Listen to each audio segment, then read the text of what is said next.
Assalamualaikum warahmatullahi wabarakatuh. Halo teman-teman, teman-teman tahu gak hari ini kita hidup di zaman yang sangat bebas. Bebas berpendapat, bebas berkomentar, bebas menilai orang lain. Cukup satu ponsel di tangan, satu akun media sosial. Kita bisa berbicara dengan banyak orang tanpa harus bertatap muka.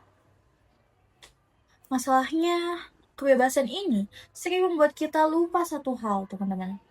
Yaitu setiap kata tetap punya konsekuensi.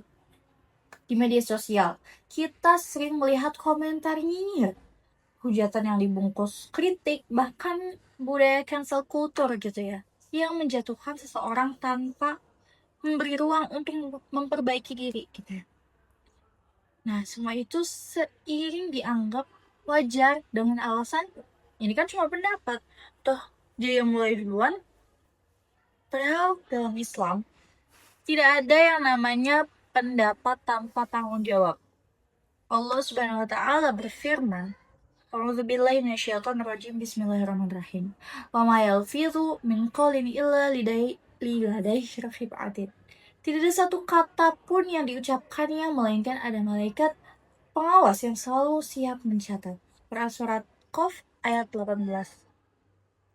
Ayat ini mengingatkan kita bahwa Allah tidak hanya mencatat apa yang keluar dari mulut, tetapi juga apa yang keluar dari jari-jari kita. Teman-teman yang dirahmati Allah, Islam itu tidak melarang kita untuk menyampaikan pendapat, ya. Islam juga tidak menutup pintu untuk kritik, ya. Namun yang dilarang adalah merusak dengan dalih kebenaran. Kritik itu tujuannya apa sih? Yaitu memperbaiki, disampaikan dengan adab dan tetap menjaga kehormatan orang lain. Sedangkan merusak itu ketika kita berbicara untuk melampiaskan emosi, mencari validasi, atau menjatuhkan orang lain di depan banyak orang gitu.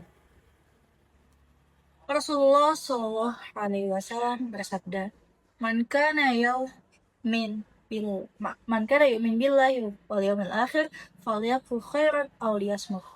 Barang siapa beriman kepada Allah dan hari akhir, hendaklah ia berkata baik atau diam. Hadis riwayat Bukhari Muslim. Hadis ini sederhana tapi sangat berat untuk diamalkan, terutama di zaman ketika semua orang ingin didengar kayak gitu.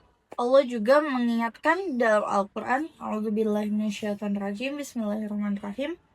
Ya ayyuhalladzina amanu la yaskhur qaumun min qaumin asa ayakunu khairum minhum. Wahai orang-orang yang beriman, janganlah suatu kaum mengolok-olok kaum yang lain. Boleh jadi mereka yang diolok-olok itu lebih baik dari mereka. Quran Surat Al-Hujurat ayat 11. Ayat ini sangat relevan ya teman-teman dengan media sosial hari ini. Karena merendahkan orang lain tidak selalu lewat ucapan langsung, tapi lewat berkomentar, caption, dan unggahan postingan kita gitu. Ya teman-teman sekalian, Rasulullah juga memperingatkan kita, innal abda yatakallamu bil kalimati ma yatabayyana fiha yahwi biha finnar. Seorang bisa mengucapkan satu kata tanpa memikirkan akibatnya, lalu karenanya ia terjerumus ke dalam neraka. Hadis riwayat Bukhari.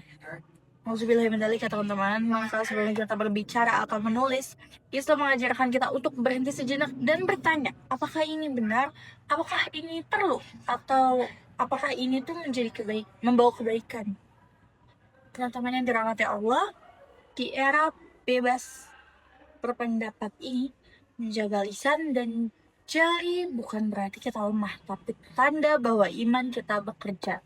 Karena pada akhirnya yang akan menyelamatkan kita bukan seberapa berani kita berbicara, tapi seberapa mampu kita menahan diri. Semoga Allah menjaga lisan dan jari kita, menjadikan setiap kata yang keluar sebagai pahala. Mungkin cukup sekian teman-teman. Billahi taufiq wal hidayah. Wallahu a'lam bishawab. Wassalamualaikum warahmatullahi wabarakatuh.